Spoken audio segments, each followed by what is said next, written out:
Because so those of you who are watching right now and saying, why is Donnelly there? Well, he's here for two reasons. Reason number one is because he's my friend, and reason number two is because as a former councilman, he possesses a fairly in-depth understanding of some of the issues we're going to be talking about today with our guests.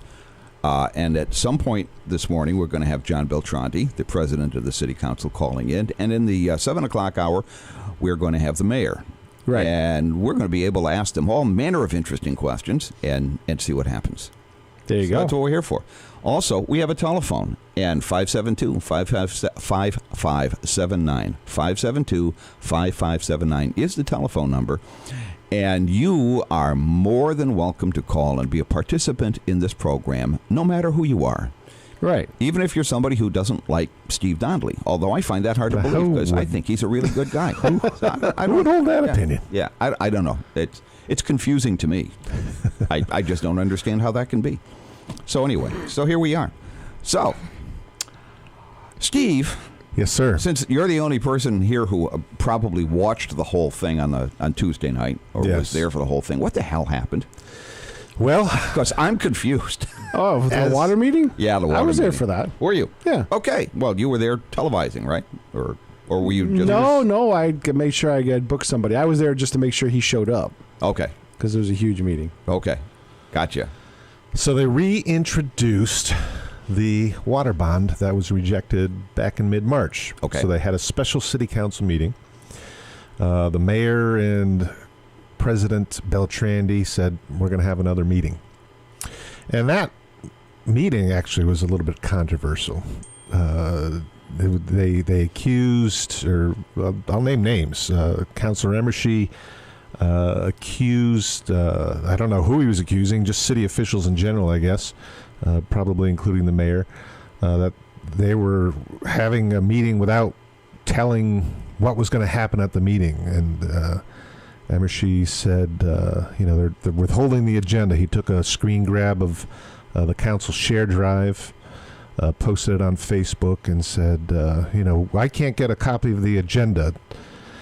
Now, the agenda by law has to be posted 48 hours prior to a meeting, so it would have been posted back on Friday to the city's website. There's no requirement saying it has to be in the council share drive.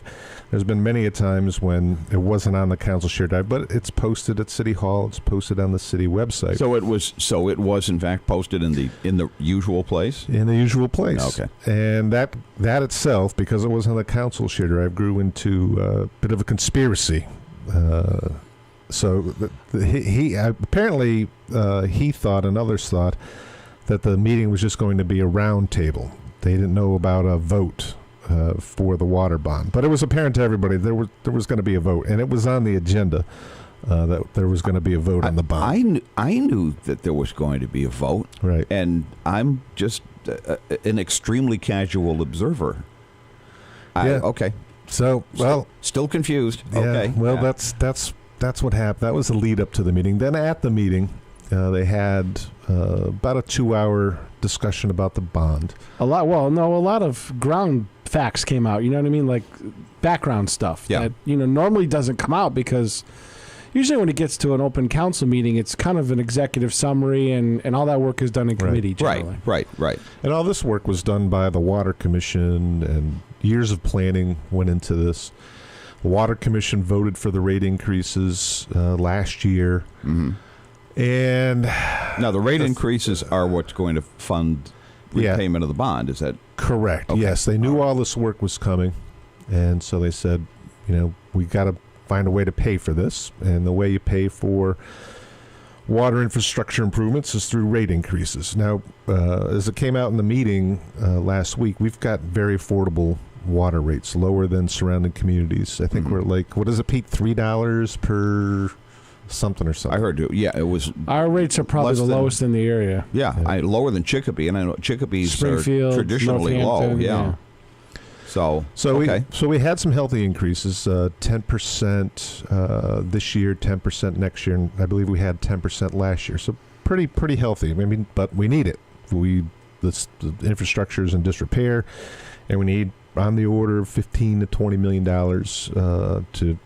to get things fixed up. We got to filter the contaminated wells. We got to get new water towers. We got to do cross connects. So anyway, so this has all been done, and basically the city council just has to come in and say, okay, we're going to approve the bond, because by law the city council has to approve a bond.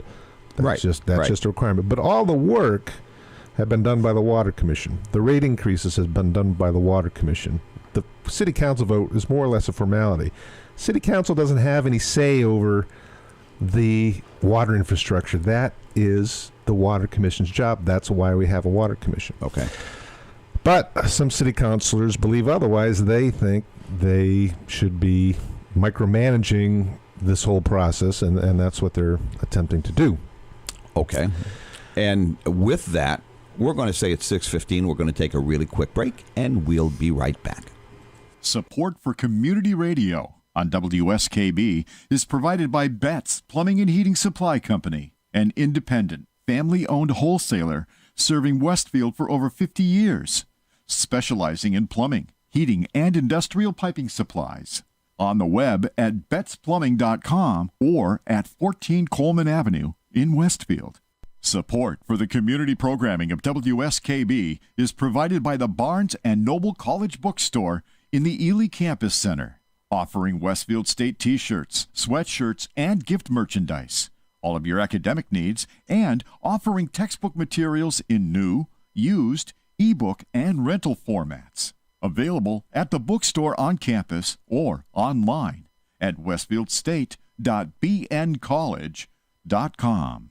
Support for the community programming of WSKB is provided by the Dunkin' Donut Shops of Westfield and the Sardinia family. It's nice to know that even as the world changes, Dunkin' Coffee remains the same at 7 convenient locations throughout Westfield. We thank the generosity of our underwriters.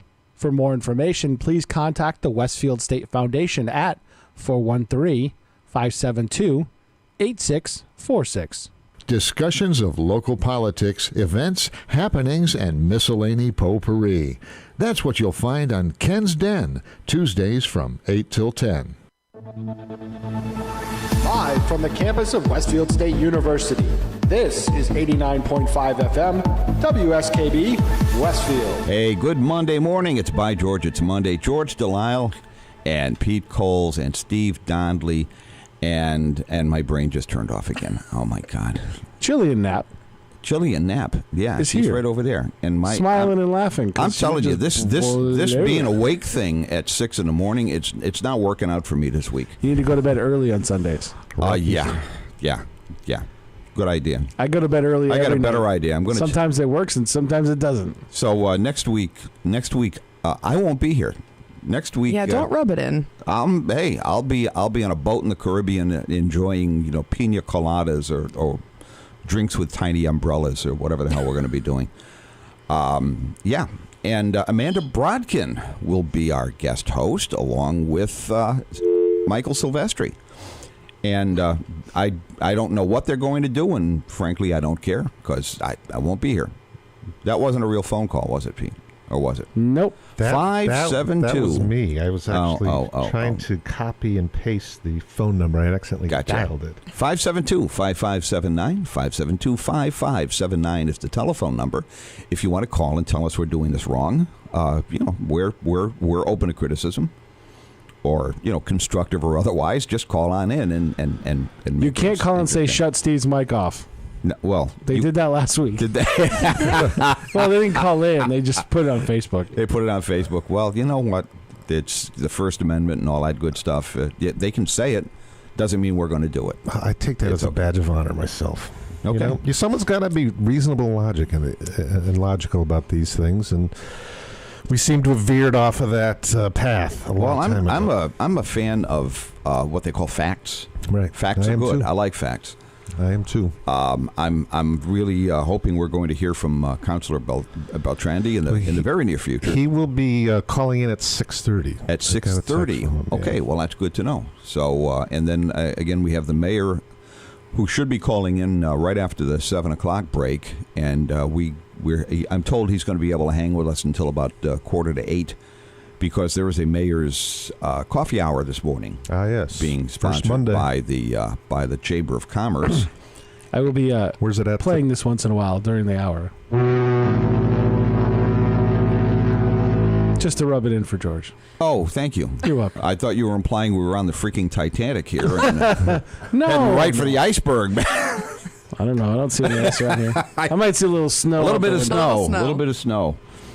Was it snowing when you came in, Jillian? It was. Really? It was snowing on the north side, and then as soon as I got to campus, it stopped. Yeah, it was weird. I Yeah, it left wasn't my snowing house, and there was a pretty severe snow squall going on, and I live on Bates Road, and I just came around the corner onto There was, West Penn yeah, Avenue, nothing. and it was like, where'd it go? It's gone. Yeah. Which is fine with me. It's been snowing a lot for a couple hours now. It's just too Yeah. dry to get to the ground. Right. Okay. I heard Virga, as they call it.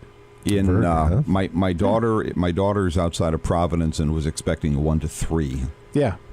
which Further is south of the Connecticut border, it's going to be 2-4. oh boy, 2 to 4. Really? terrific. It's like We're an on the endless winter. fringe. It's April. I'm over it. Yeah, we're all over it. I heard Also, the joke this morning was like, there's like that annoying neighbor that keeps walking back in the door and saying, another thing. yeah, That's winter. Yeah. Just doesn't want to give it up. The all the trees and all the maples in my yard are budding. I mean, the little red flowers have started to grow, and now they're going to see the snow and get scared and go back in. Yeah, I don't know if they have consciousness to do that, but okay. I don't know. one more month and all the leaves will be out. It's hard to believe. One of the I mentioned, or I'm driving to Miami to get on a cruise ship. You're driving and not flying? No, we're driving. You're crazy. That's been said before. You're not the first to make that connection. Couple of reasons for that. First reason was the airfares were unbelievably high. Were they? Yeah, I mean they were just crazy. It was like it's going to cost me $2,000 to fly. How far back I mean, did you look to with book that- your airfare? No, we started this months ago, and just Really? Okay. $1,000 a person? It to was fly? crazy. There was crazy, just crazy high I'm looking airfares. this up. Well, no, I'd and fly like listen, West Palm and get transportation. It could be lower now. However, I got a rental car with unlimited mileage for $300. Right. I've done that before. So I rented the When car. I did my Eclipse trip, I drove halfway across the country and Yeah. I rented a car. It was cheaper than flying. Absolutely, and there's another big plus to renting a car. All of the stuff I buy on the boat can go in the trunk. Correct. So I can indulge myself in the Yes. duty-free shops. Yes. Yeah. So we're gonna. It's buy a wonderful stuff. transportation machine. Yeah. That doesn't cost you a lot of money Yeah. or shipping. And I don't mind driving. In fact, I enjoy driving. Although I will say, Interstate 95 between here and Miami ain't my favorite drive. No. No. I did it once and I'll never do it again. 95 is an awful. It's not an awful road once you get south of Richmond. Once you're south of Richmond, you're like pretty much in the clear. It's not a bad drive, but it's boring. See, I go It's- inland. I go inland through Pennsylvania.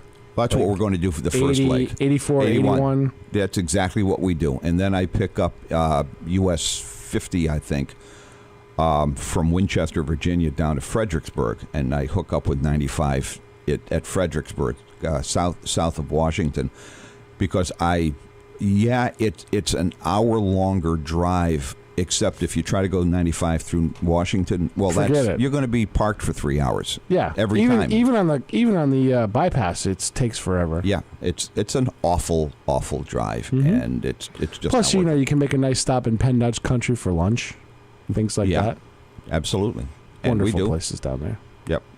So If you really want to get the fun, I when I go down that way, I go down the Utz factory and do the tour. You drive within a half a mile of that place, and you could smell potato chips. yep. You smell potato chips. It's like, that's pretty cool. There is a great car museum in where is Lancaster? I think it's outside of Lancaster. Lancaster, yeah. Yeah. Is south of the border still a thing? Well, it I'm never 95. was, as far as I'm You concerned. never went to south of the border? I did. I went once. My children forced me to stop there once, and Yeah. I said, "This is awful." and even my It's like a flea market. even my small No, you know small what it children is? said, "Well, that sucked." So when I You know what it is? It's like the old Spags. It's kind of like Spags. Used to be. No, you know what? I could Spags find is better. stuff at Spags that I wanted to buy. True. Okay, that never happens at south of the border. There is nothing there. I stopped there. They do have Actually, they have a respectable diner at south of the They border. do, yes. You know, it's actually not a bad place to stop for lunch, and I have done that. No, I've said this before. The greatest tourist trap in America, and as far as I'm concerned, is Wall Drug.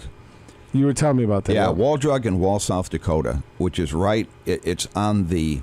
I think it's the only reason the town still exists, right? Without a doubt. Yeah. It's on the well. The reason the town exists is because of Badlands National Park. Wall Drug and the town of Wall are on the western edge of the Badlands. So, in the 1930s, during the Depression, this guy bought the drugstore, and his wife started putting billboards up. She'd put signs out on the road that said free ice water and 5-cent coffee. And every time they put up a billboard, their business increased. So she just kept putting up billboards, and now the billboards start at the South Carolina border. The South Dakota border, about 300 miles away. It's called marketing. It is. Couldn't, huh? Yeah. I guess it worked. It did. But you go to Wall Drug, and now the operation takes up one full side of the only street in town. Right. I mean, it's blocks and blocks of Wall Drug. It's kind of like a Kardashian business. It's famous for being famous. It's famous for having. But there's nothing there. They have. Except there no, is. it's famous for surviving. Unlike the Kardashians, hopefully will not. They've got all kinds of cool. If you've got kids, your kids will love Wall Drug. It really is a remarkable operation. So it's not like south of the border. No, it's slightly less cheesy, with some actual decent stuff that you can buy, and audio animatronic dinosaurs. I mean, it's a mini Disney. It's very bizarre. They have audio animatronic singing cowboys.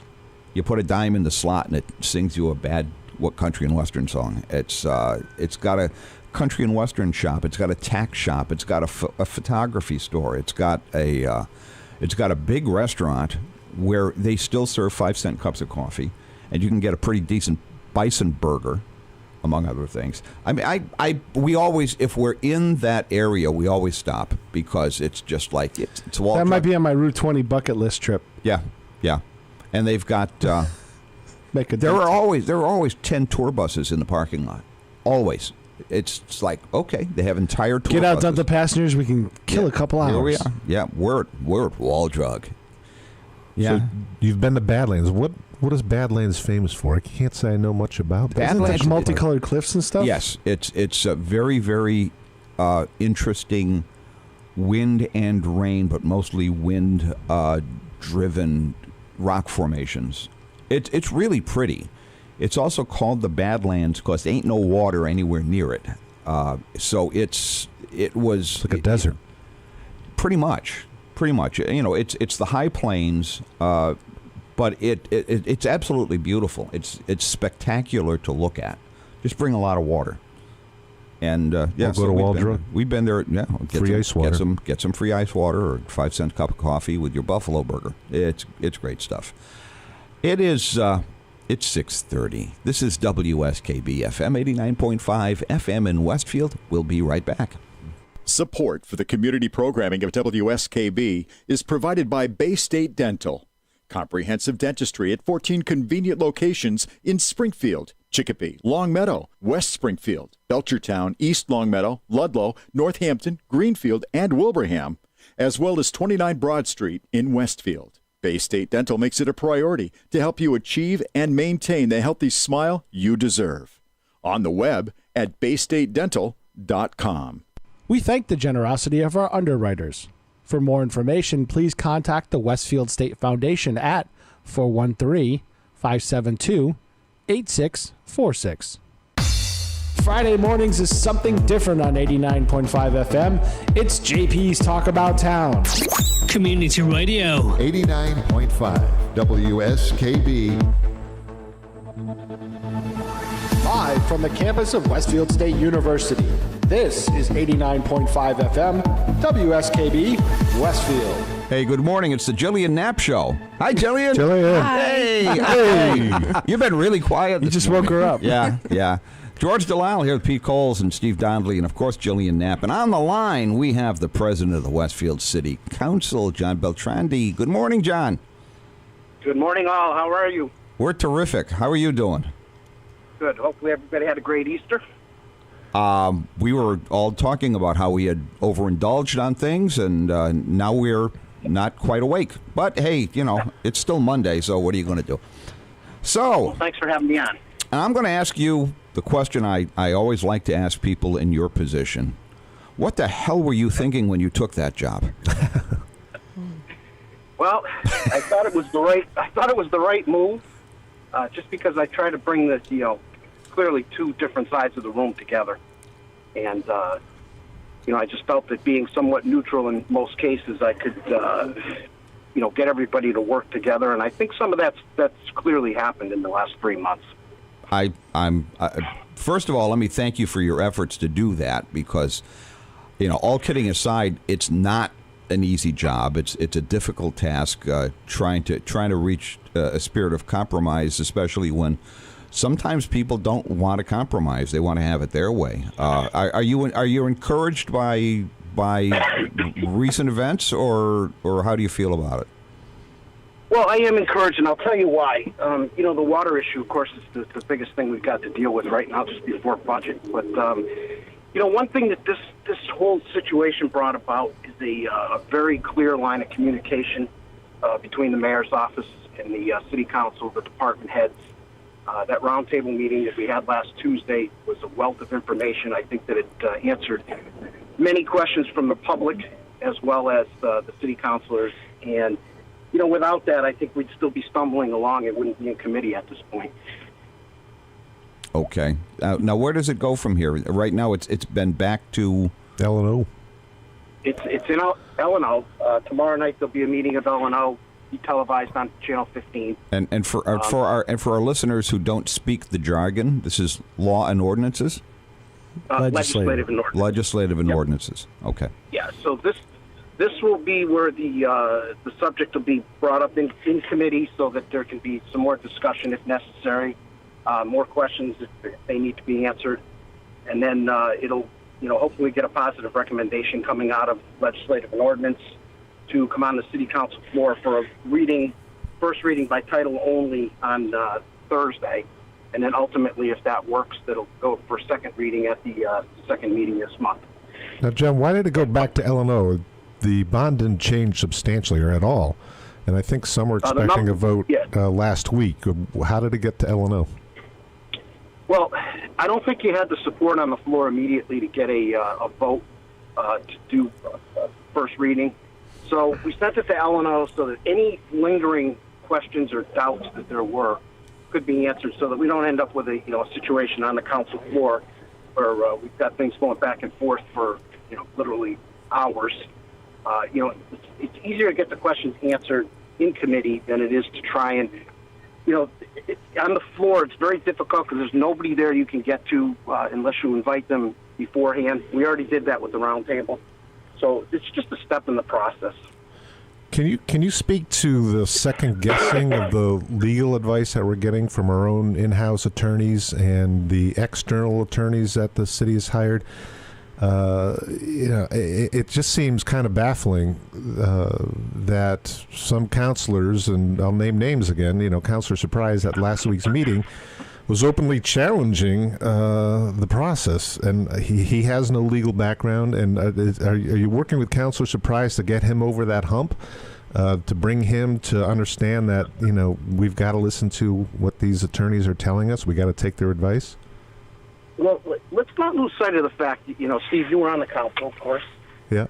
You've got 13 people there, okay? We're not sheep. You haven't got 13 people all moving in the same direction.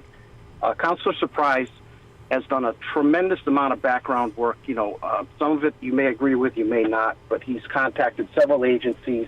He spent a lot of time and effort on this, trying to get answers to ultimately how we get reimbursed, if we even do, for this thing. And, there's a lot of things in the legal part of it that our law department can't make public because they're in the process of, filing lawsuits and, getting discovery, things like that. So I think that, Counselor Surprise, again, he had a lot of questions. Some were good questions. Some, ended up not being questions at all once we had the facts. But, if the questions are being asked by some counselors, and, they're looking for fiscal responsibility. And that's not the worst thing in the world. So, I don't want to berate anybody for the work that they're doing because they're putting in a lot of time. I just want to, as an outside observer and somebody who's not been intimately involved with the workings of the city council, I sometimes get the impression that some of our, and I'm not naming names and I'm not trying to point fingers, but sometimes I get the feeling that there is a distrust between some folks on the council and the people who we pay to do these jobs. It's as though they don't trust our municipal employees to do the jobs that we pay them to do, and sometimes this manifests in issues with the law department, and to me it most often manifests itself with a distrust of the education system and our teachers, who are treated as though they're the enemy, and I find that personally disturbing. Can you speak to that a little bit? I mean, what are the roots of that problem? Because I mean, really, it seems to me that the council and the municipal employees and the executive department should be able to work together a little bit more smoothly than they have recently. Well, and that's what I'm trying to do as council president, is to see if I can make that happen. Again, you've got people with different ideas. You've got people with, different ways of doing things. The mistrust, I think, is, it goes back quite a ways. I mean, people ran their campaigns based on certain things that they were trying to accomplish. And when you get into the office, as Steve will probably tell you too, it's not as easy to do things that you said when you were walking around as it is when you're actually there. It takes a lot more work. And so, it's a frustrating process sometimes. When I first got on, 8 years ago, when I first ran and got on, I was going to solve every problem in the city in the first, 4 months. I mean, that was basically my attitude. Nobody knew what they were doing, and I was the smartest guy in the room. Sometimes it takes a little bit of time for you to settle back and realize that, you may have some good ideas, you may have some good questions, but you're not always the smartest guy in the room. And, the trust factor is something that we're really trying hard through transparency. The mayor's done a great job with that. And I think that, again, when you're in a litigation process, it's very difficult for your law department to give you a lot of information, along the way. They have to hold some of it back in order to get their case presented. But, you're right. There's the distrust there, and you can see that, clearly on the floor. Last Tuesday there was some back and forth about trust issues, and I had hoped that a lot of that would be resolved, and we'll see moving forward if that's the case. It seems to me that the presentation of facts is usually the thing that sets aside distrust, and I almost get the feeling that, I don't mean to be harsh, and I don't mean to criticize any particular counselor, but boy, if we can't all agree on what the facts are, we got a problem. Is that something that you find to be an issue? Well, I mean, again, be careful with facts, because the facts change sometimes as you go along. The fact was that we didn't have a problem with wells 1 and 2, and then all of a sudden we did, because they changed the elevation level of the PFAS in there. Right. So something that was factual, may not be factual. The game changed, and that happens along the way. And again, Council of Surprise has contacted many, many different agencies to try and figure some of these things out.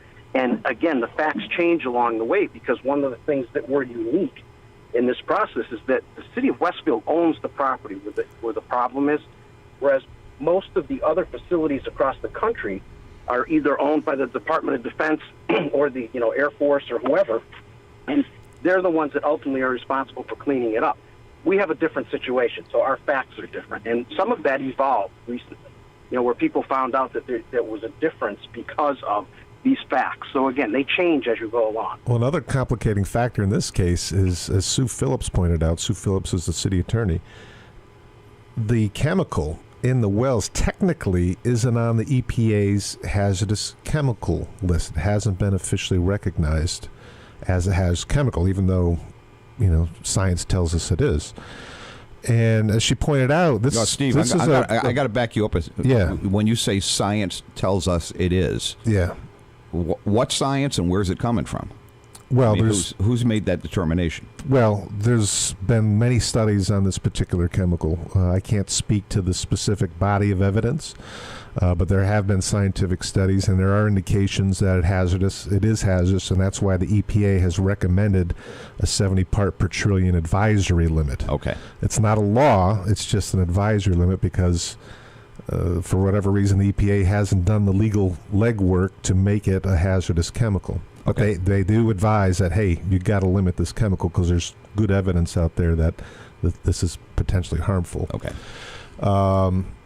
So where was I going with that? Oh, so now that puts us, as Sue Phillips explained, because it's not legally hazardous on the list, that puts us in a very legal gray area, and where you don't strictly follow the Superfund process, and that's what one of Sue Phillips's big concern was.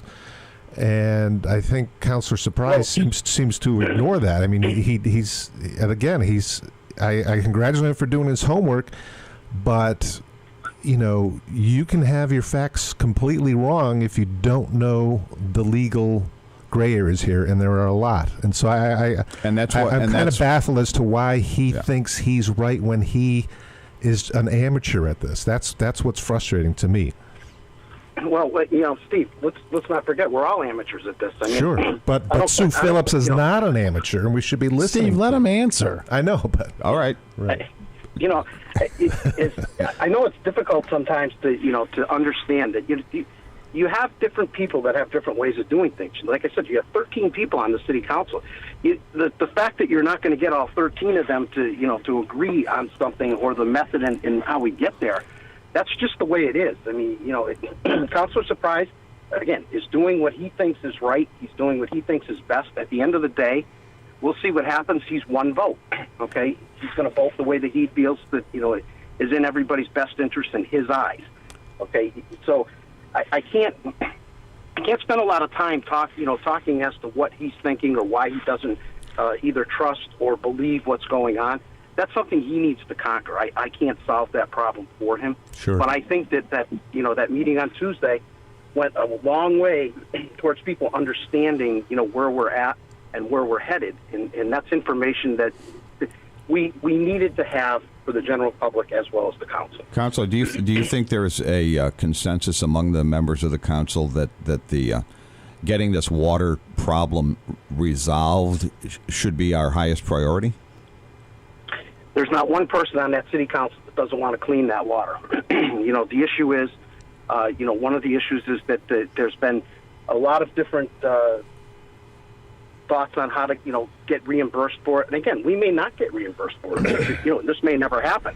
But there's not one person on that city council floor who doesn't want to give people clean water. That's not even part of the equation. Okay. They're just, everybody is trying, in Councilor Emershai asked some great questions the other night too, and he, I think he has a little bit different method of doing what he's doing. His is the financial, the whole financial thing. How are we spending this money? How do we justify, we're a few million are going here, a few million are going there. And I think his questions were answered pretty well by the young lady that works for the water department, Heather Miller. John, she did a stand-up job. Wasn't he talking about potentially phasing this as being different parts so you could phase the treatment first and infrastructure upgrades second, that type of thing? Well, he was, and I think some of the reasoning for that, as far as I could tell, was that they were trying to see if they could hold off on some of the spending until we got some indication as to whether there was going to be an agreement to clean it up. But I don't think that's going to be a factor, because as the process goes along, if it's in process, I believe we still have the ability to do that. But I don't think phasing it works, and the reason is because every part of it's critical. If you don't, temporary filtration on 1 and 2 is definitely going to happen regardless. That's in process. If we can get over the hump here with this vote, 7 and 8 will get the filtration system, and then ultimately 1 and 2, and then the other upgrades and linking to the Springfield Water Works. If you listen carefully, if you go back and look at the meeting, it was explained very, very well in detail why all of these things have to be done in the process. I mean, we've got some serious issues with the infrastructure, and especially in the water situation, where we've neglected these things for so long that now it's just it's the elephant in the room. You got to do it. John, a general question. So, as me and George were talking earlier this hour, the Water Commission takes care of all these details, right? And then they work closely with all the engineers and the outside consultants to come up with a plan. And our legal department provides their professional input. And so what in your mind is the role of the city council here? Is it to micromanage their decisions and second guess all of them, or is it to just, make sure that the process went well and was smooth? I mean, where's the line here? I mean, do we want city councilors figuring out what kind of liner to put in the tank and so forth? I mean, where do you draw the line as far as what the city council's role is? Yeah, I don't think that's the case, Steve. I think that clearly, if you look at what's going on, there's some questioning about the process, and there was a little bit of information, during the finance committee meeting on this a month or so ago. If it had been more substantial and they elaborated a little bit more, I think that a lot of this wouldn't be happening now. But you don't look in the rearview mirror. Okay, we're moving forward. We're not moving backwards. Sure. Pointing fingers or trying to figure out who's right or wrong, that never accomplishes anything. And I think it's important to realize that everybody's opinion, again, whether you agree with it or not, in that room is important to me as a city council president. Sure. And I think it's important to the people that are out there, that are listening and watching these things. And, hey, you got your tax bill this past weekend. Okay, you see what we're paying in taxes. Everybody's questioning where money is being spent because ultimately the buck stops at the taxpayer. And, so some of these questions, and again, nobody's a professional at how to clean the water that's on the city council, but every one of us knows that it's got to be done. I look at my tax bill here in Westfield, and I got to tell you, I'm from Connecticut originally. I grew up in South Windsor, and I look at the tax bills that my brothers in Connecticut are paying on homes that are similar to mine, and I got to tell you, we're getting off cheap. Our tax. Well, nobody's happy about their property tax bill. Nobody's ever happy when they get a property tax bill. But I think by and large, and I mean this is in part a tribute to you folks on the council. I think our taxes in Westfield are very reasonable in comparison to the communities in eastern Massachusetts. Certainly in comparison to similar communities in Connecticut, and good God, if you look at the tax bills down on Long Island, they're just simply astronomical. So yeah, but it's all relative, George. Yeah, I know. Just think about it. People make more money down in Boston. They make more money on Long Island. The properties are worth substantially more. You sell a condo down in South Boston right now. You're looking at even if it's a dated condo, it's 1.2, 1.5 million. Mm-hmm. You're not selling condos in Western Mass for that. No.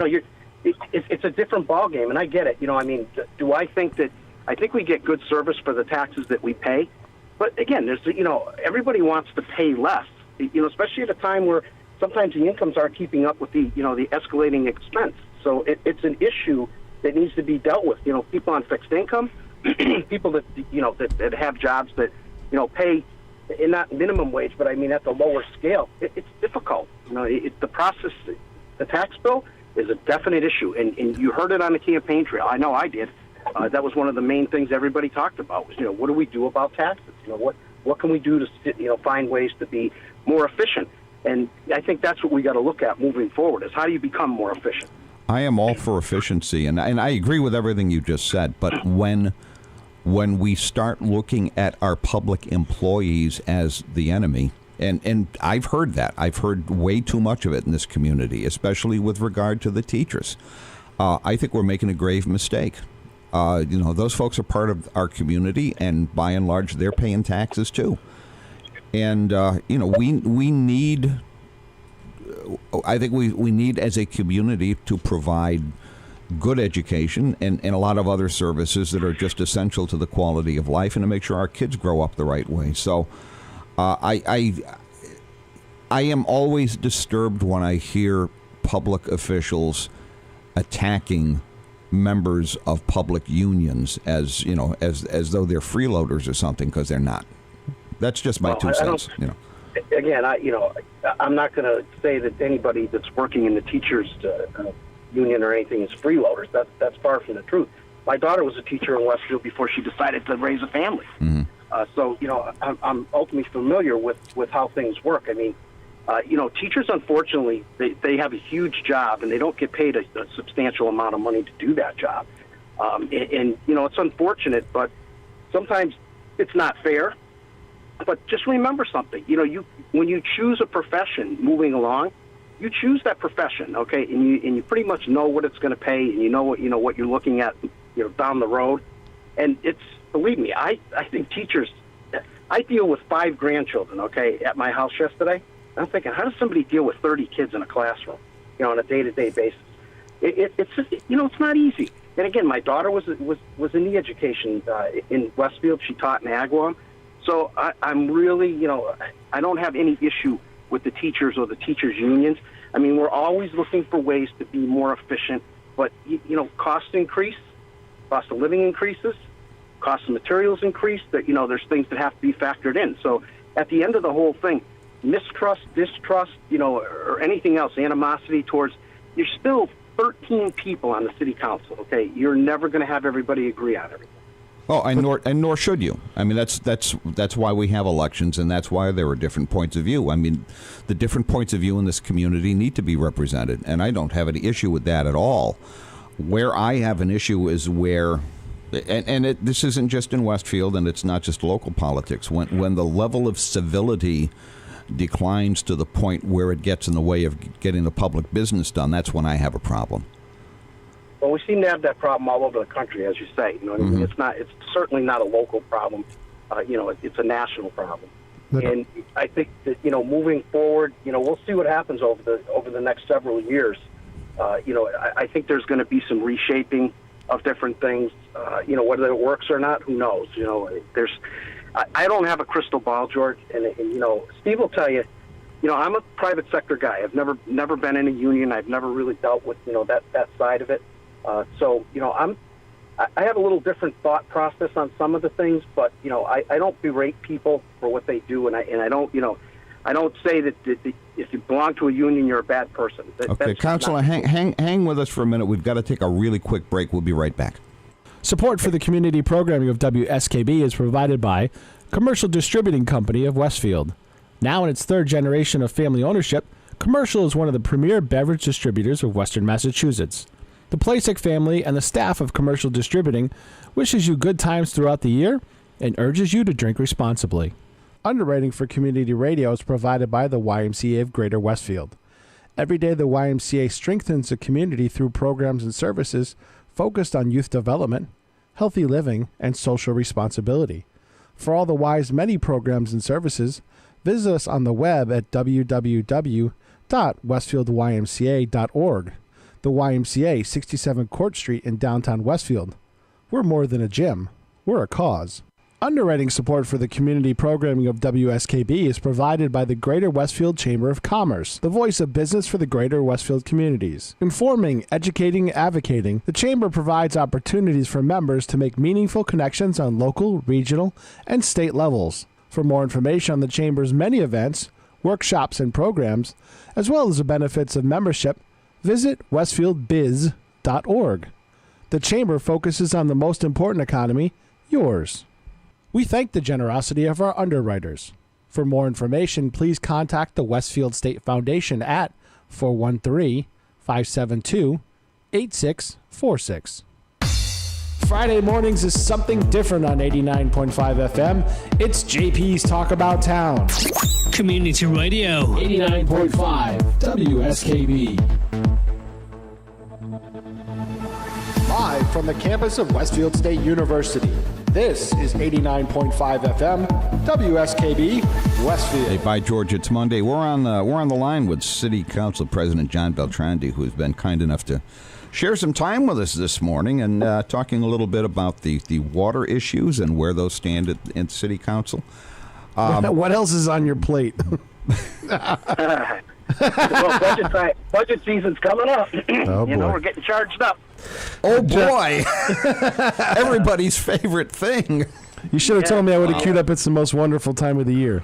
Aye. Well, and the thing is, the mayor sent me a schedule on Friday, just outlining where he's at in his budget process, and when he thinks things are going to be completely together so that they can start being reviewed. And he's early this year. He's got this.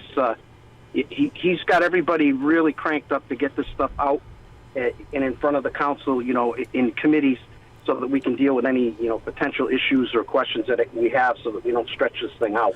And I think that's another thing that, with the transparency part of it, that, the council is going to be able to look at this stuff early on, and I think that's a good thing. Well, John, doesn't the state have to make a decision on the budget before we can really make any? Yeah, but still, Steve, you were there for a couple of years. You saw the process. I mean, everybody wants to see, again, where the money's being spent. Are there ways to better spend it, or to do things differently? Doesn't always work, but it's part of the process. As we keep saying, the process is what it is. It's a review process. You saw last year that there wasn't a tremendous amount of money that could be cut out of the budget initially, and the mayor found some money in other places to soften the burden on the taxpayer. And again, these are all things that are part of that whole process, and it just takes some time.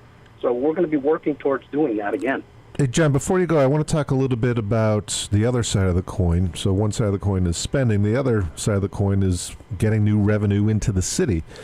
And one way to do that is, through economic development, getting new businesses into town, capitalizing on our assets like the rail trail.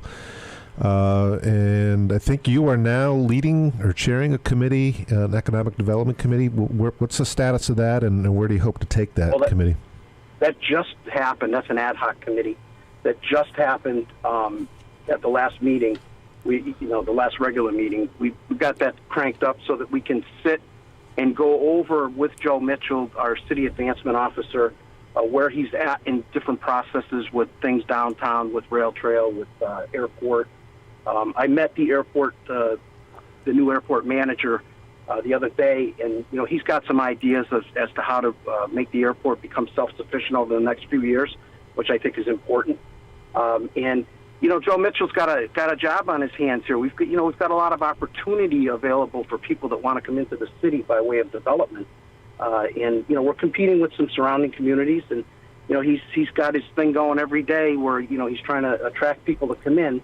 And I think that some of the things that have happened, as you mentioned, the rail trail and all that, making an attractive place for people to come and not only a business, but come and live here. Yeah, absolutely. Well, I've always thought that the rail trail, if we really market that well and we play that up, we can be quite an attraction for, all of New England. You can take that rail trail. You can start right here in Westfield. You got a beautiful view there with the Great River Bridges. And I'm hoping that the city can, do what it can to secure state money or even spend some money. And in return, I think it would be a huge boon to Westfield. Well, as you know, we use some CPA funds to get the process, for the next phase moving ahead here. Some design monies that were needed. And I think that that may be another, that may happen again further down the road to keep our end of the bargain.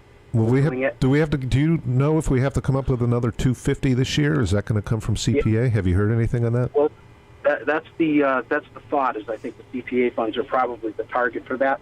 Once again, gentlemen, what's a CPA? Community Preservation Act. Thank you. That's the money that you pay. That little part of your tax bill you see on there, CPA. Mm-hmm. That's what comes. That comes from the that side of the tax bill, and it's to acquire or to fund projects that have to do, with the community. If you have piece of property that you want to take by eminent domain or something or buy, that's going to be beneficial to the city. That's what that fund is there for. And the rail trail, our portion of this, we're required to do certain things to get the level of funding to finish it.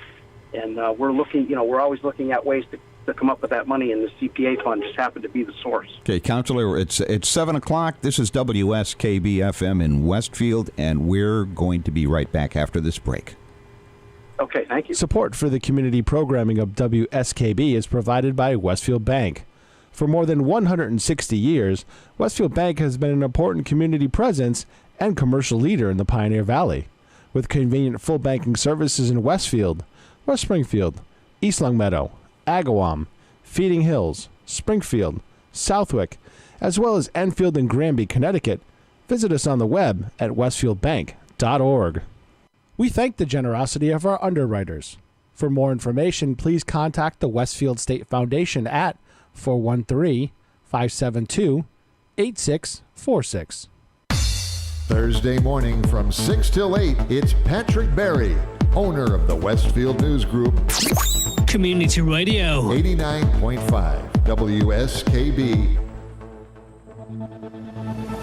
Live from the campus of Westfield State University, this is 89.5 FM, WSKB, Westfield.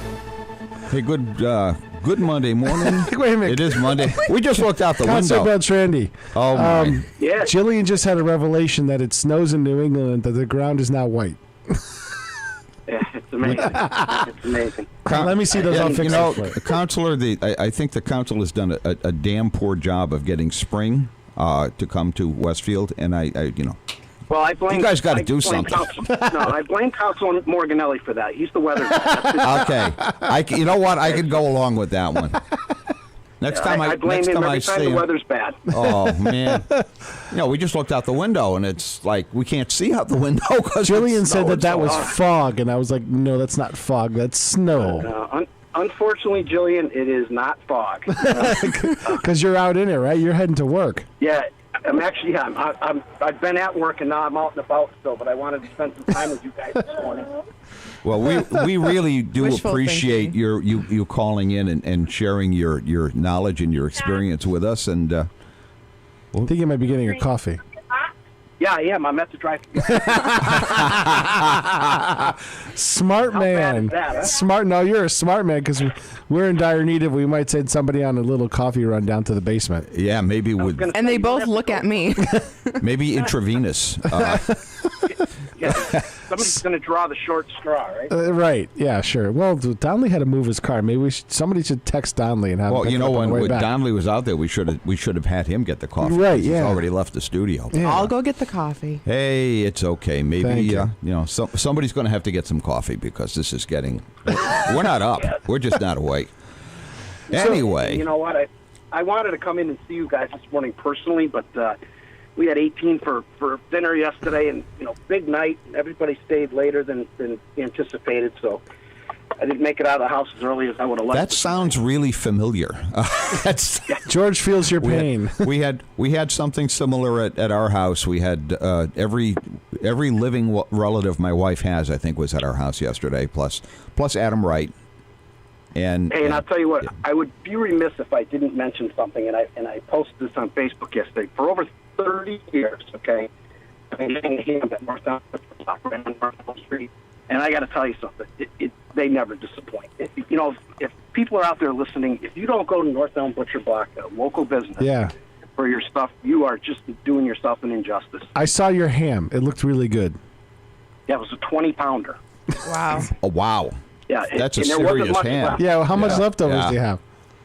No, there wasn't much left, believe it or not. I mean, my mom, who's 80, she usually takes a care package home, and she probably took 1.5 pounds with her yesterday. North Elm But Butcher. there wasn't that yeah. much left.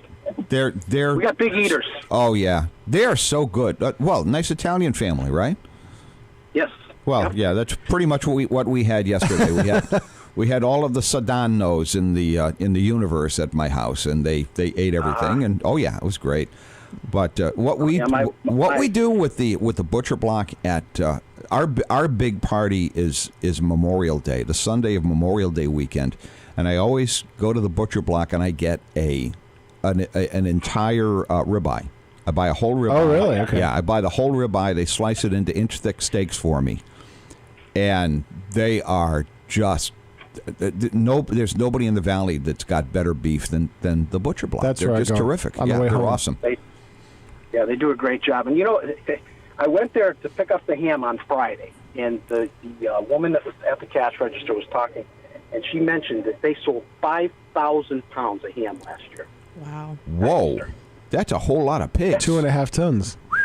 Yeah, can you imagine that? It's unbelievable.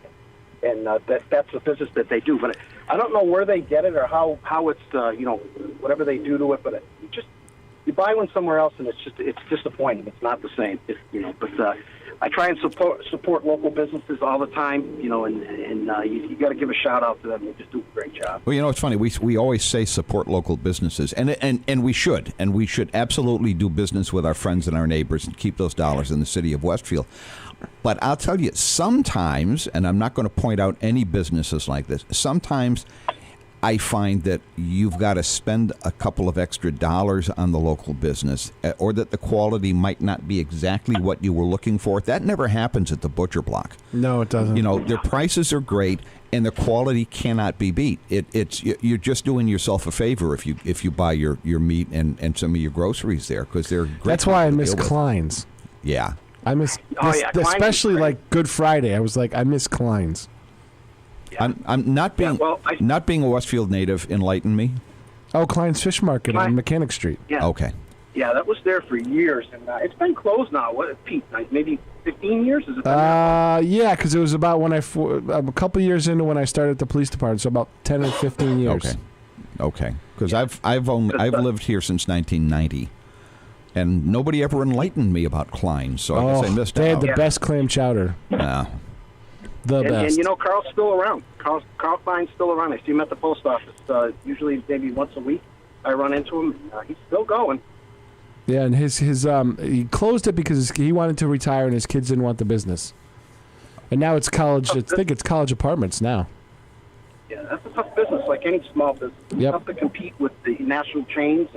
Well, I think his biggest competition at the time was Big Y. Yeah. They had opened a pretty heavy-duty fish market, and But the fish and chips, that was a staple for the police department. Yeah, no, they're great people. Again, hometown, good product, good people. And, my wife's worked on a Mechanic Street for 23, 24 years at St. Mary's. Mm-hmm. And, seen a lot of different things change down in that area, a lot of college housing down there now. And, there's a lot of good people here in Westfield. There's a lot of people that go out of their way to be nice. Glad to see that St. Mary's is getting a reprieve, and they're going to be able to stay open at least for another year, and hopefully further on. That's a blessing for the community. It's great stuff. Yes, it is. And I'll tell you, I have never seen. I've seen Catholic schools close in other communities. I have never seen a wellspring of support for a school like what we saw the last couple of weeks. Somebody St. poked Mary's. the bear. That's what they did. Yeah. And give a lot of credit in that situation. I have a very close friend of mine who's on the financial board at St. Mary's, and I got to give him and the other people that are on the different committees that met with the bishop. They really had their act together. It was very, very difficult for the bishop not to consider, keeping that school open after he was presented with as we were saying before, the facts that were there. And, I think he had pretty much made his mind up that he wasn't going to, keep St. Mary's open until he had those couple of meetings with those people. And they did such a fabulous job in making their presentation. I think he was really, hard-pressed not to make the decision that he made. And I thank him for doing that, and I've done that by letter. I sent him a letter, on behalf of the city council asking him to consider keeping St. Mary's open, and I also sent him a letter thanking him for doing it, because I think it's equally as important, that he did come across. He came up with $300,000, and he's making that process available for these people to try and keep that school moving ahead. They've got, I think last check was 16 new applications for the high school. Wow. Which is great. I'm hoping that they can get another, they're hoping that they could get 40. That might be a little bit, shooting high, but I think that if they can get 25 or 30, it's going to make their case that much better moving forward to keep that school open. Yeah, they had to present one heck of a business plan to the bishop to have him give him $300,000 to keep it open. I've been a newspaper man. You saw the business plan? Did it seem realistic to you? It is, and it's based on fact. Okay, it's not based on wishing. It's not based on. A lot of it has to do with the enrollment, and that's the most important part of it is the enrollment. To keep things moving. But the business plan that they put together and the opportunity for the school to stay open with that plan. It was really, really well structured. And I think that Joe Flahive, not name names, but Joe Flahive is, he was an educator for a number of years and very, very smart man. He made most of the presentation, and some of the other people that put it together, they did a great job. They knocked it out of the park. That's great. I've been a newsman in Western Massachusetts since 1971, and I got to tell you, this is the first one of these I have ever seen where the diocese announced they're going to close a school, where they then changed their minds. Never seen it happen before. Hey, we have George. Just one last thing with that. We were told, and I say we because I have friends that are on the church council. We were told that if the bishop were to say, I'm going to pray on it and I'll get back to you, that's an automatic no. Okay, that's what everybody was saying. Right. So, that didn't happen, and I think that's a testament to the hard work. And they raised $10,000 in one night at Shortstop. Mm-hmm. The Hanush family, donated their they put on a free donation requested dinner, spaghetti and meatball dinner, 2 seatings. Nabil and his wife Julie did an outstanding. They're community people, and they raised $10,000 in one night. I mean, that's pretty impressive. That really, really is impressive. Hey, we've got Mayor Bryant Sullivan on the line, so I'm told. Good morning, Mayor. Good morning, WSKB. How are you? We're terrific. How are you doing? I am great. It's a Monday morning, a little snow on our April 2nd, and what could be better? Well, we're talking. We've been real quick. Yes. Real quick before you get started. There's a guy right there who had a lot to do with that school being remaining open. Don't let anybody lose sight of that. And John Velas as well. I mean, these guys stepped up to the plate. They did a great job, and they're to be commended for that. Well, thank you, Mr. President. That sometimes a process just has to take its time, and when you get a grassroots effort to support something, especially as we've seen in Westfield for past topics, you can get people in the right places to have the common sense conversations, and I give a lot of credit to the support we had, the counselors that stepped up and stuff. But ultimately, it became a decision, a very tough decision for the bishop, and I think he's saying, "All right, Westfield, you say you can, and I believe what you're telling me, and let's go make it happen." So it was a good day when we found out that they were staying open, but there's a lot of hard work to do to maintain that. I think everyone who had a hand in the drafting the business plan and in marshaling the support for the school deserves. Everybody should take a bow at this point, but there's a lot of hard work to do. A lot of passion, a lot to be done. Absolutely, Mr. Mayor. Since I have you on the phone, yes, sir. Here's my question regarding schools. Okay. What's the status of the situation with the new elementary school? I know that you've had some meetings and discussions with the state. Is there anything you can tell us at this point as to what is going to happen going forward? Yeah, absolutely. We actually have had some very productive meetings with the MSBA, which is basically the support and the financing portion from the state in regards to school buildings. And we went through a whole process of showing them our enrollment, our plans, our aged buildings, and things like that. And they came away saying that basically with some of the tough decisions we've made recently, one of the biggest being that we moved the 5th grade out of the elementary school and made 2, and we're still having a hard time calling them something, but 2 middle schools, 2 intermediate schools, for lack of a better term. That because we did that and changed our enrollment, they strongly suggested that we just start over, and that they left it up to us, but with their support to say, pull your original request, which was the Ashley Street. And actually, it was interesting. It wasn't actually the Ashley Street School. It was actually the Abner Gibbs closing project. So they understand we still need to close Abner Gibbs, but they were telling us to go back and look and see if we had something we could do with an existing building.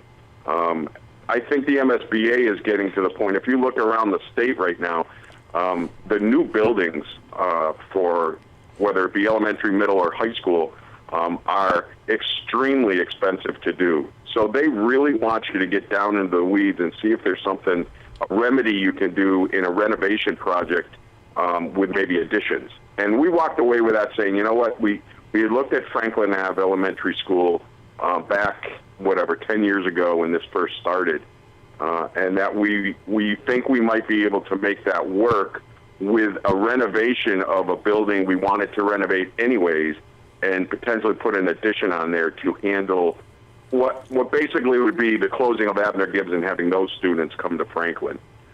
So that's the last request. As a matter of fact, I believe, I don't know if the president's still on, I believe the request, it's called an SOI for the MSBA, is in front of the council now. The school committee already voted on that scenario, and we will send that to the MSBA for them to do, their process and put that we do have place. that. Yeah. And what that means then is, okay, MSBA says, yes, you did this. We're going to look at this. We're going to accept a plan, and you now have to go out and do, site selection and things like that. So we're really starting over in regards to where we want to place the next addition and or new building. They may get to a point where they say, you know what, it'll be easier for you just to demolish Franklin and start over. Those are options. All the options are kind of still out there. They just wanted you to have a fresh start, basically, right? That's right. I mean, it's start over. You've done some major votes, and I give the school committee an awful lot of credit, working quite honestly with the community, with the parents, especially of these children, whether they be the former Russell, the Russell Elementary School students, but right across the whole spectrum with Munger, Paper, Southampton, and Highland. We have four core buildings, and then this fifth one would be for our most needed students, and that's the downtown core district, which still is the population that we need to build a new building for. Mm-hmm. So that's where we are there. So how far out does this push the time frame, or is that even something you know at this point? Well, actually, it will go in front of the MSBA, and then we start our process right away. So it's not like we just push this out another 10 years. We're hoping not to have to go through the rigmarole that we did in the first phase. So it's probably, it's a year to 2 year process to get accepted. And then if that is the location to be at, you're looking at construction in a couple of years. Okay. So it's not totally. Remember, this process took 10 years to 12 years based on, a whole lot of outside circumstances, most notably, the legal process. Right. Putting this through. So MSBA doesn't take as long as that if all the plans and things are in line. If nobody litigates it. Yeah, if nobody litigates it. Yeah, well, okay. Well, I think they're used to having a school where Franklin is. So, if you stick but there would with the have side, to be, George. There would have to be some changes over there also. I mean, that's not, you're looking at egress, entering, and flow of traffic and things like that. So it's a whole plan, not just an addition of an existing school, but of really course. changing the way we do things over there. And that is a neighborhood. And I'll tell you, there's a couple of school committee, Ray Diaz in particular, that very strongly feel, that how much they love Franklin Ave School. And that's a piece of that neighborhood. And, we always were looking at some point to be renovating that building. Even with a new school on Ashley, Franklin would have been something. So now the idea is, let's do the renovation as part of this and potentially add on. But so that we're back to square one in regards to that. However, they've already seen all our statistics and they understand the layout of Westfield and things like that. So we're not starting totally over because some of our stuff is still good from the last application. Is our head count up or down over the last, say, 10 years or so in our public schools? It must have declined some, huh? It's down slightly. However, it's not as down as much as they anticipated 10 years ago. So it's one of those things that, yes, it is decreasing, and it's getting to a point of leveling off right now. Mm-hmm. So our numbers are down. But remember, once we took that whole fifth grade out of all the elementary schools, it totally changed the enrollment of everything.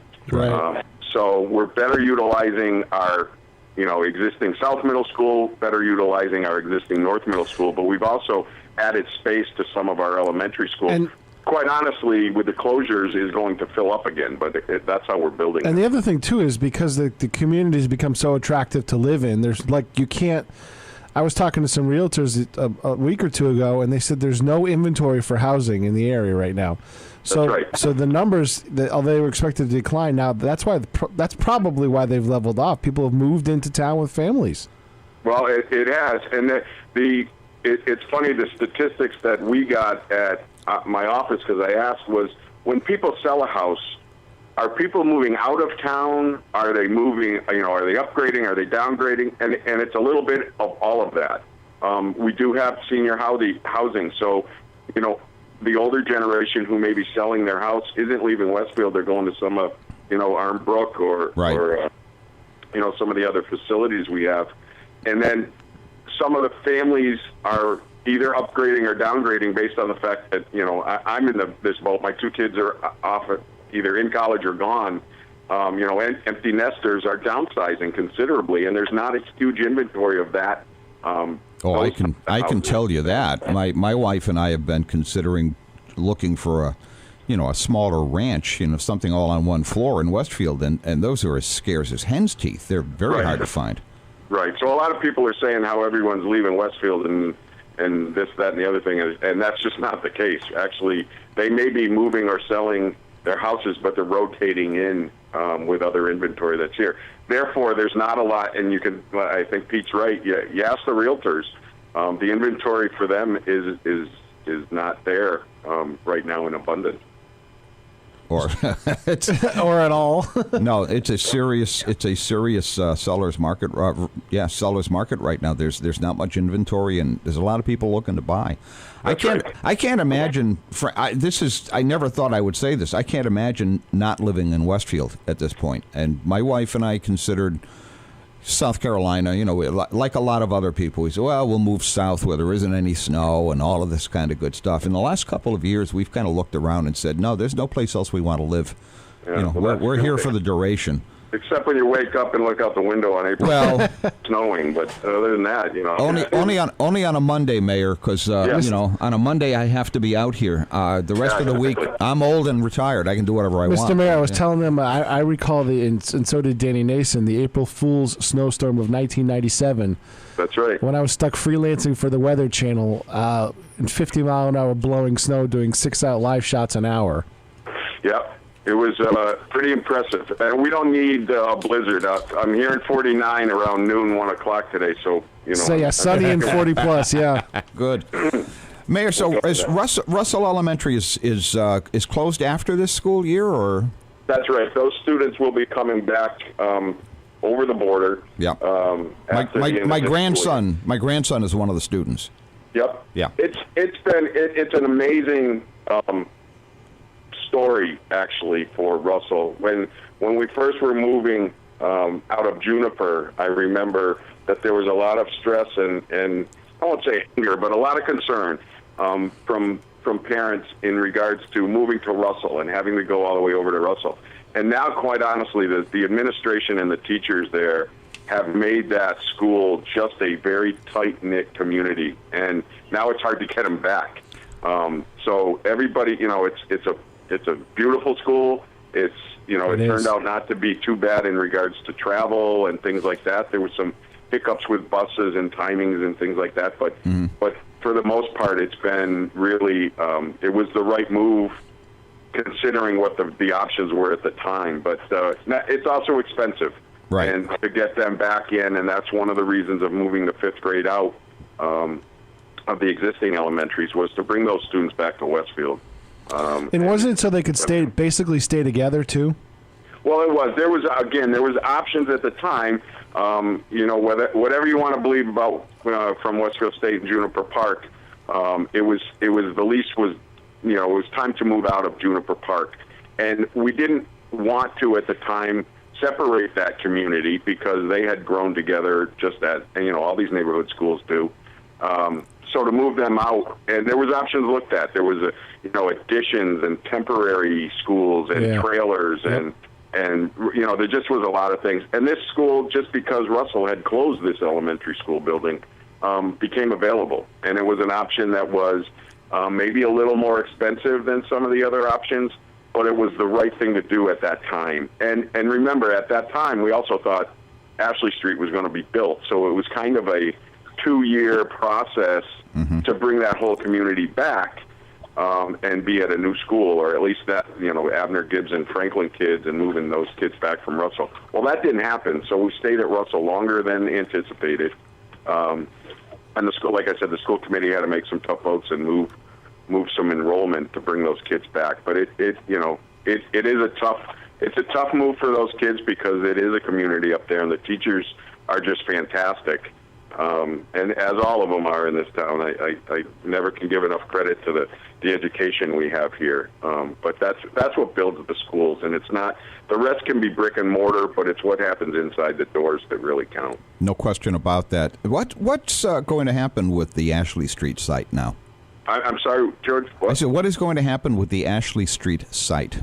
Well, that's a good question. Some of it, where the Article 97 parkland is, right now we have a fence around that whole piece, but we'll be moving that fence to, we basically, because it's declared parkland, we'll be bringing it back to some sort of a park. We don't know yet. I mean, a lot of people would like to see it go back to a baseball field. Others are looking at, other soccer fields and just benches and things like that. So there's a lot of options there. Where the foundation was, the original building at Ashley Street School, that we have some discussions going on what could go there and what could fit. It's easy just to say make the whole thing a big park, but there's other options and needs that we have too in the city. So it's kind of open in regards to that piece. Okay, so still in the talking phases. Still in the talking phases. Hey guys, real quick, I Yes. got to jump, but thank you for having me this morning. Thanks for coming on, John. Thank you, President John. It's a pleasure to have you on the program. Thanks for all your help. John. Anytime. Appreciate it. Okay. Thank you. Pete, let's do an early break here at 7:28. This is WSKB 89.5 FM Westfield. We'll be right back.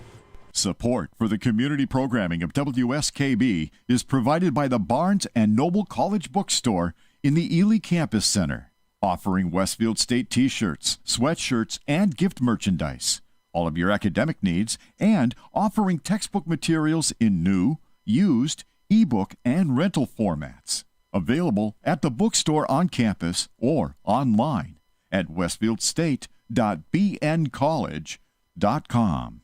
Support for the community programming of WSKB is provided by Wally Computer Associates, one of the largest technology providers in North America. Headquartered in Southwick, Wally provides all of the products and services that you'd expect from a world-class technology partner to schools, colleges, businesses, as well as state and local governments and agencies. Wally Computer Associates, meeting all of your technology needs. On the web at WCA.com. Support for the community programming of WSKB is provided by Comcast and Xfinity.com. Offering Xfinity TV, Internet, home phone, and home security services. Information on all that Xfinity has to offer in the Westfield area is available online at Xfinity.com. WSKB's programming is generously underwritten by Whip City Fiber, Westfield Gas and Electric, where they offer gigabit internet speed. Whip City Fiber, turning Westfield's neighborhoods into fiberhoods. On the web at whipcityfiber.com. We thank the generosity of our underwriters. For more information, please contact the Westfield State Foundation at 413-572-8646. He rules the roost on Thursday from 6 till 10. It's Patrick Berry. Community Radio. 89.5 WSKB. Live from the campus of Westfield State University, this is 89.5 FM WSKB Westfield. Hey, bye, George. It's still Monday, and we've got on the line the Honorable Mayor of the City of Westfield, Massachusetts, Brian Sullivan. Hi, George. I love that.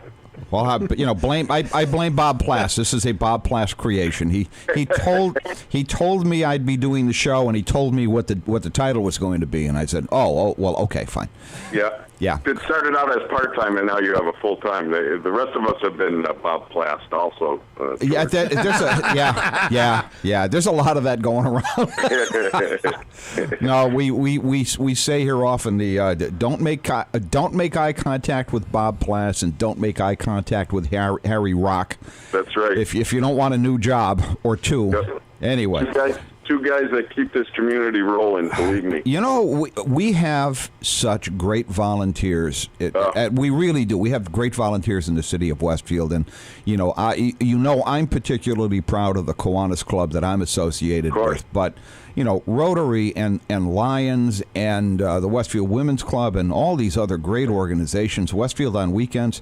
All these folks who step up to do things to make this community a better place to live in, and without any reward other than some personal satisfaction and seeing our kids have a great city to live in. It really is terrific. I'll do a shout out for the Council on Aging and the Senior Center, because they do hours and hours and hours. We just gave kudos to a couple women who do the Christmas trees in town every year.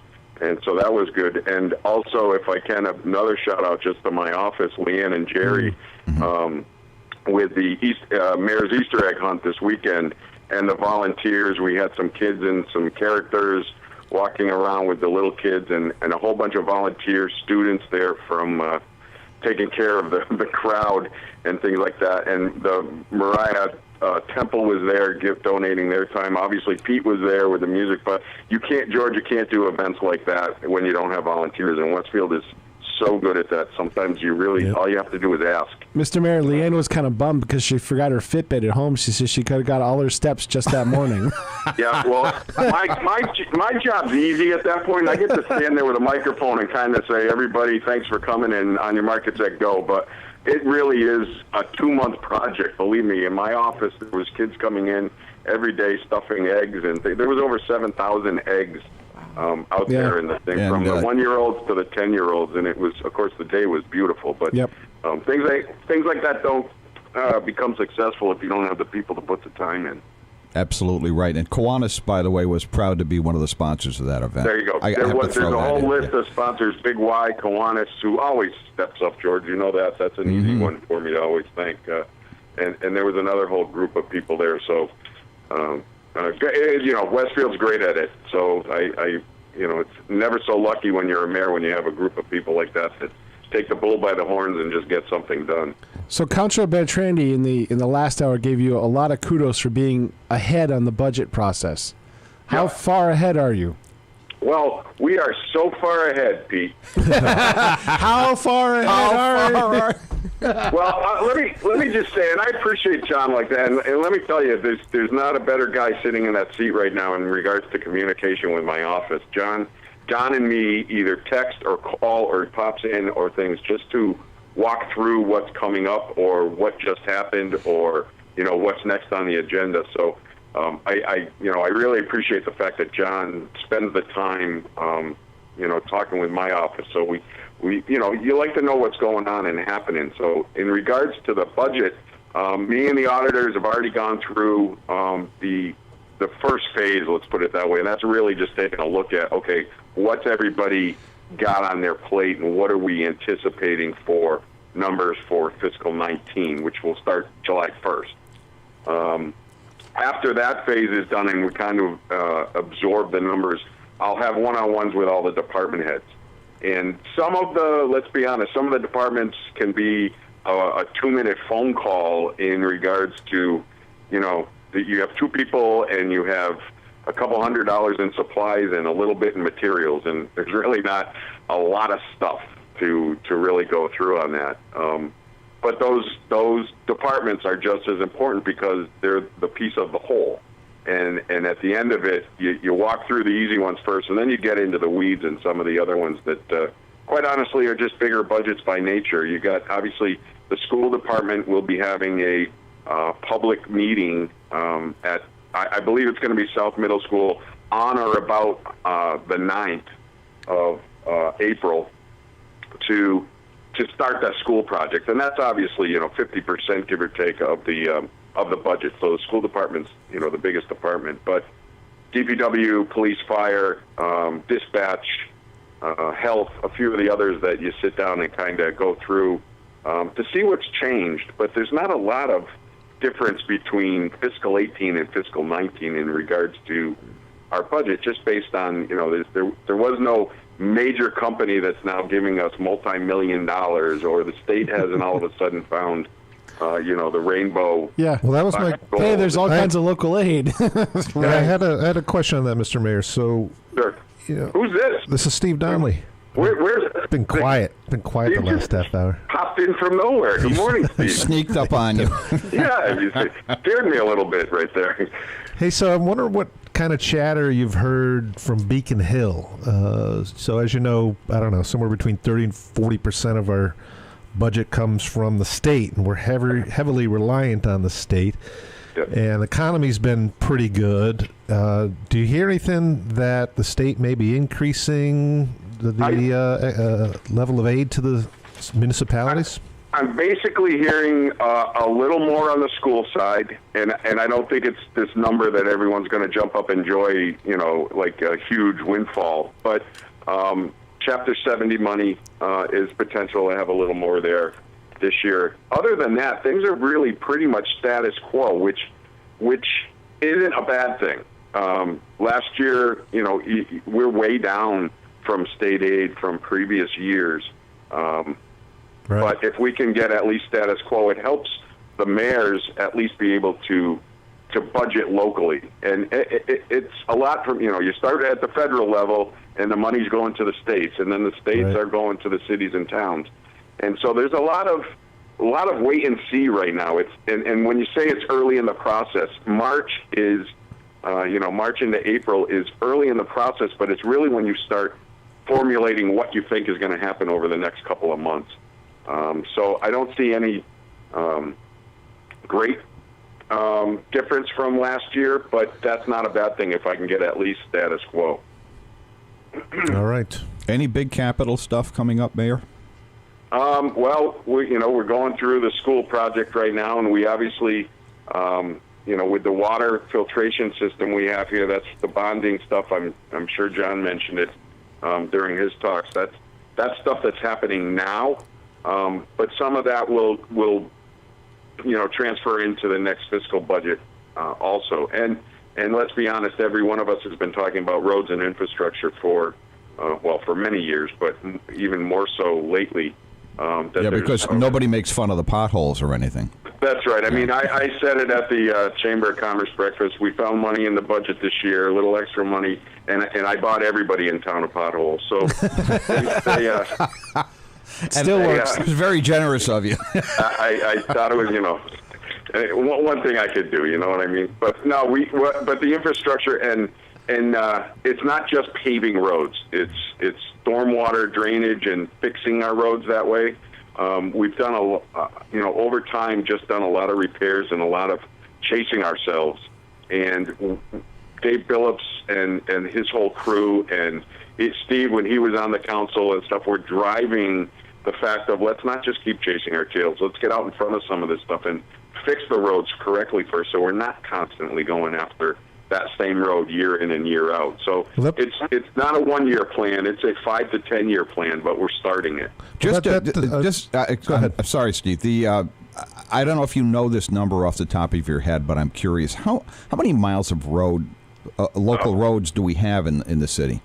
Every time I see the number, but it always 42 square miles. No. I forget what it is. It's 140. I've heard 267 miles. I don't know if that's I think it's 141 square, 141 linear miles of road in the city. Yeah, and it's top 5 in the state. In there somewhere. You know what? We're going to look that up. You guys are going to look that up while I'm on the cruise ship next week. I just gave out a fake fact, and somebody's going to call me on it, and it's terrible. Those numbers are constantly the square miles of this town and the linear foot of the streets, and Westfield's big, and there's a lot of roads up and down side streets, main drag. Some of them are state-owned, and I know, people are probably understanding this a lot more now with Chapter 90 money is what comes from the state and can be used on, accepted streets. And then locally, we just have side streets and some of the other roads that we have to do out of the general fund and other sources. Mr. Mayor, I had a question along those lines. So a lot of the projects that we got done over the last 10 years had been in the works for 20 years prior to that. That's right. Going forward, I know, one part of your campaign platform was, we're going to kind of take a break on the projects for a while. Yeah. But looking forward 10, 15 years down the road, are we starting to plan now for any major intersection overhauls or infrastructure improvements? Are you starting to look forward another 10 years? Can you talk about anything like that? You constantly have to, Steve, and because what you just said, that some of the projects we just finished, like Gaslight District, was probably 20 years in the making, 10 years in the strategizing, and then 5 years in the construction. So you don't do neighborhoods and projects like that if you're not starting already. Right. So there's another phase. A lot had to do with Ashley Street School at the time, was the Lindbergh Boulevards and the East Silvers and stuff. That whole neighborhood was going to be looked at in regards to built around the school. Well, those issues haven't gone away, and I know anyone that's driven down East Silver Street will tell you that road is in bad disrepair. So that's a whole neighborhood project, Steve, that you look forward to at this point. And we're kind of, which I totally agree with, kind of working from the inside out. And we did let's be honest, when those two new bridges, which they're not new anymore, but those bridges were built, that was a huge kickoff of neighborhood and area construction projects that we're benefiting from today. So you keep having to go from the inside out and work yourselves out. But in the meantime, you have North Road and Northwest Road and things like that are on the outskirts, Montgomery Road, that have been neglected for years. And those are in the short-term goal of mine in regards to stormwater and renovation. And there's those that know Union Street from Springdale out to Route 20. It was a micro surfacing project that we tested. A lot less expensive. You do the crack sealing in the streets and you fix the potholes and get it to a good as flat as you can, and then put that layer of pavement over the top. Yeah, and it seems to be working. It's 2 years now. It seems to be holding up very well. Seems to be holding up, and you can't do it on every project just based on how bad the road was. That road wasn't in terrible shape, but it needed some work, and now it's extended the life 10 to 20 years for us. We hope. Obviously, it's a new thing, and we're trying out another new project on North Road, and it's a lot has to do with reclaiming what you're pulling up. You don't just come in and get rid of the pavement anymore. You're almost reclaiming it, heating it, putting it back in place, and then topping it off. So. It's probably smarter than making big piles of old pavement somewhere. Well, you're reusing products, so it's cheaper, and you're also not. There's not a ton of waste, which is also environmentally smart. But there's it's I don't want to say cheaper because that sounds bad, but it's less expensive than some of the old ways of doing things. Mm-hmm. And if we can take advantage of those things, we're going to. Mayor, I know you're on the clock and you've got to get to your coffee hour over at the Arbors. Yeah. So over at the Arbors, yes. So I want to thank you for being on the program and for sharing some of these facts and all this great information with our listeners. Absolutely, both of them. Yeah. Somebody's listening. I know somebody's out there. You'd be surprised. I'll find out later how many people were listening. Terrific. Plus, they replay it and replay it and replay it. Remember, we're in a time of technology, so people don't have to wake up as early, and they watch us. Time shifting, yeah. Yeah, exactly. Great stuff. All right. Guys, thank you so much. It was my pleasure being on this morning. Thanks, you Mayor. Very much. Take care. Enjoy yourselves. Okay, thanks. Bye-bye. It's 7:45. We're going to take a short break. We'll be right back. Support for the community programming of WSKB is provided by Commercial Distributing Company of Westfield. Now in its third generation of family ownership, Commercial is one of the premier beverage distributors of Western Massachusetts. The Plasek family and the staff of Commercial Distributing wishes you good times throughout the year and urges you to drink responsibly.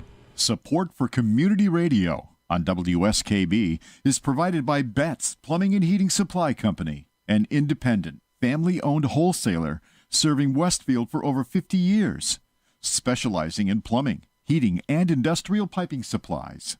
On the web at bettsplumbing.com or at 14 Coleman Avenue in Westfield. We thank the generosity of our underwriters. For more information, please contact the Westfield State Foundation at 413-572-8646. Wednesday mornings start off right from 6 to 8 a.m. with Tina Gorman and Wake Up Wednesday. Community Radio. 89.5 WSKB. Live from the campus of Westfield State University, this is 89.5 FM, WSKB, Westfield. 7:46 on your Monday morning. George Delisle, Jillian Knapp, Steve Donnelly, and Pete Coles. By the way, how come it's not Jillian Knapp? You know, like Mike Knapp. Hey, do you cut your meat with a knife? I have a friend, my friend the Big Tuna is a Knapp too, so. But how come it's Dan Knappik? Come on. What's going on with that? I don't know. You know what? Maybe Dan will call and tell us. Yeah. I don't know. He very well might. He'll call and say, hi, it's Dan Knappik. I don't know. That'd be funny. Knows? Yeah. I don't know. I wouldn't put it past him. Neither would I, and he's like been our most frequent caller when he catches it from the car. Yep, he's going to be dealing with more snow than we are today. Well, yes, he will, and God bless him because accumulating out there. Look at that. That's awful. Blah. No, it is. It's horrible. I'm kind of depressed about it. 572-5579. We got about 10 minutes left in the program. You can call and criticize or add something or ask Pete why his hair is short. Ask anything. If you follow me on Facebook, you'll know exactly why. That's right. And I did look like Guy Fieri last week. It was pretty cool. Do you guys know anybody who's been leaving Facebook because of the privacy concerns? A couple of people on my Facebook said, yeah. Yeah, I have not, and in all honesty, I use Facebook so heavily as a marketing tool for Kiwanis that's really not an option for me. Right, and that's the thing too. It's like. People have gotten so entrenched in it, and I don't consider anything I put online to be private. I really don't. Exactly. That's why all my posts are public. Yeah, if it's online, all my posts are public. Right. You're not hiding anything the second that you post something on the internet. Right, even if you think you are, like friends or whatever. No. But that's actually friends of friends, and then friends of friends of friends. Mm-hmm. But Pete, they've found that if you're on an Android device, yes, Facebook has a record of all of your outgoing and incoming phone calls. That's stuff been known. that you did not make. Steve, that's public. been known for years. No, that has not been. Yes, it has. I knew about it 5 years ago. As soon as Messenger was introduced, that was the big thing. Pete's the guy who wrote the code. Yeah, I don't know. It was big. It was. All I know. I wish I could write code like that. All I know is big news last week. Hey George, and people were. If I could write code like that, I wouldn't be sitting here. Yeah, exactly. Amen. I've always subscribed to the theory that don't put anything online, don't put anything in an email, don't put anything in your computer that you aren't prepared to have exposed to the world. Well, because sooner or later it will be. As a government employee on my city account, all that is discoverable information. It's subject to public record. Right. Yes, it is. So. See, the way I see it is that's why I have private email account and public email account. I am so boring that I don't care. You dig the stuff up. You're not going to find anything fun. I'm sorry. I'm just a boring old guy. What are you going to do? Yeah. Oh, too funny. Anyway, I don't know. My 89-year-old father is on Facebook, and I put Facebook and Facebook Messenger on his Android phone that he bought a month ago. My father, at 89 years old, bought himself it. Yeah. No kidding. It's bizarre. Yeah. He's like, oh, I can see everything my grandchildren are doing all the time. This is great. Yeah, he's having a good time with that. He was in the hospital and he saw me doing business things on my cell phone. And, he's lying in his hospital bed watching. He says, I can't do that on my phone. What, do you have a flip phone? Yeah, a flip phone. I said, yeah, Dad, you can't do that because you have your phone is a phone. a phone. It doesn't do anything else. It says, I need one like yours. I said, I love it. He's a geek at heart. Yeah. Okay. Well, no. Okay. My dad was like the original geek. He was a TV repairman. Right. That's what I'm saying. Back in the day. Right? I know. Yeah. Dad was a TV repairman. He got out of the Army in 1940. I would say 47. He was only in for a year. He got hurt in Japan with the occupation forces. And they discharged him. He used his GI Bill benefits to go to the Mass Radio School in Boston and learn to be a television technician when there weren't any television technicians. Great career move. This was a whole new thing. Yeah. And he went right to work for RCA Service Company right out of there, and worked for RCA until they folded. Until they were bought out by General Electric. And Dad, okay, I can do a lot of things with a computer, and I can do things with a computer. My father could bring a dead tube television set to life. Right. He could look at that spaghetti underneath the chassis, and he knew what all those wires were for. It's like, did he do that? I can't do that. Now with a printed circuit board, you can't do any of that stuff anymore. No, you can't. Well, now, your TV dies, you throw it away, you buy a new one. Right. And they wonder why landfills grow and grow and grow. Yeah. Was he able to do that right up until he retired? No, he was... RCA went away, and he went to work for my brother, who owns a company in Connecticut that does non-destructive testing of aircraft parts, and he maintained their electronic equipment. Oh, wow. Until he retired 2 years ago. What? Yeah. He retired when he was 87. Yes. Holy cow. He retired insane. Because he fell, and he fell at work, and he hurt himself. And at that point, my brother's insurance company said, "Your father just retired. Understand?" Yeah, right. He's out of here now. Thank you so much. And that was the end of his career. But he didn't want to stop working. He did not want to stop working. Him. Yeah. And I don't know if I could do that. I might semi-retire. I don't think I'll ever completely stop working. No, I couldn't. I stopped my part-time job, which was the newspaper. That was your full-time job. Well, your full-time job was Kiwanis. Yeah, my full-time job was Kiwanis. So yeah. I gave up my part-time job so I could devote more time to my actual full-time which is job. What you're doing. Yeah, yes. which is what I'm doing. I've heard a lot of other retired people say this. I don't know how the hell I had time to do my job. Yeah. I just don't know. Well, because you're doing the things you love now, truly love. Like, if you're lucky enough to have a job you love, you're awesome. Yeah. But when you retire, you can completely focus on what you truly love to do. Right. And I've spent if you win the lottery, we were just saying, we just opened a new Kiwanis club in Northampton. I know. I saw that. I'm very proud of that. I'm very proud. This is the first time in my Kiwanis career I've actually built a new club from scratch. Launched it. Yeah. And it's also the first time I've been a charter member of a Kiwanis club. I've been every other kind of member, but I've never been a charter member. They'll be talking about you for 100 years up in Northampton. And here's our founder, George DeLong. Or they'll say, "You remember that jerk a while?" Boy, we got rid of him just in time. Yeah, or something like that. It's funny. I talked to one of our Kiwanis members, and former Kiwanis member, Paul Hutchinson. Paul is no longer a member of the club, but he was a past president. He was a member of the club for years and years and years. And I unfortunately saw him at Brad Cassin's mother's funeral last week. Hadn't seen Paul for a while, and PJ, he said, right? Yeah, PJ, or as we used to, he insisted on being called Past President Paul. So Gareth Lynch quickly abbreviated that to PP Paul. Yeah, right. And he was PP Paul for years. Hey, PP Paul. So I saw Paul and chatting with him. He says, "What have you been up to?" I said, "Well, we finally got a Kiwanis club open in Northampton." And he just looked at me he says, "We've been trying to do that for 25 years." He says, "You really actually got the club launched?" I said, "Yeah, charter, done deal. It's all done."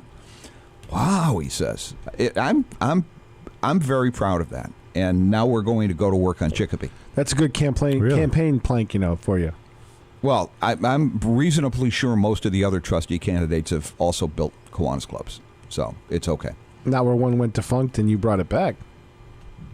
Actually, that's probably the norm with these days. When you build a new Kiwanis club, it's usually you're building it in a community where there used to be a Kiwanis club. Yeah, that makes sense. I guess. We've lost so many clubs in the last 25 years. It's kind of crazy. We lost Otis.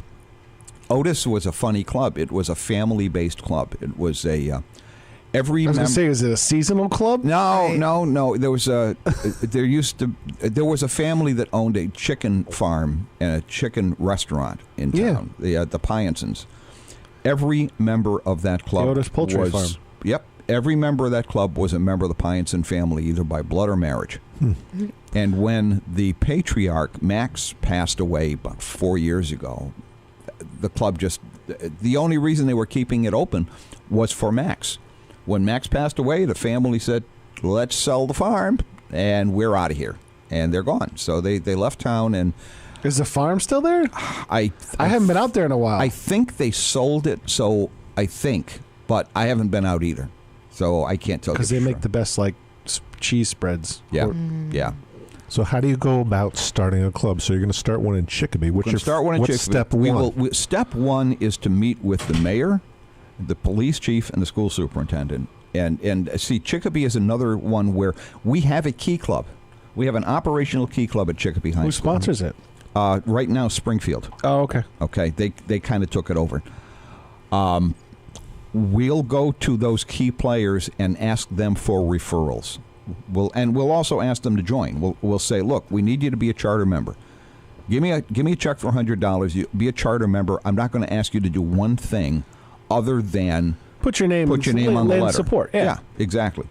And then we will take that and we'll go out into the community and start banging on doors. Now, we'll start with, in Chicopee, there are 8-10 people who are former members of the old Chicopee Club before it folded. And we'll go hunt those folks down and see if we can't get them back in. Now, George is on the prowl. Oh, yeah. Mm-hmm. And you're like a missionary, essentially.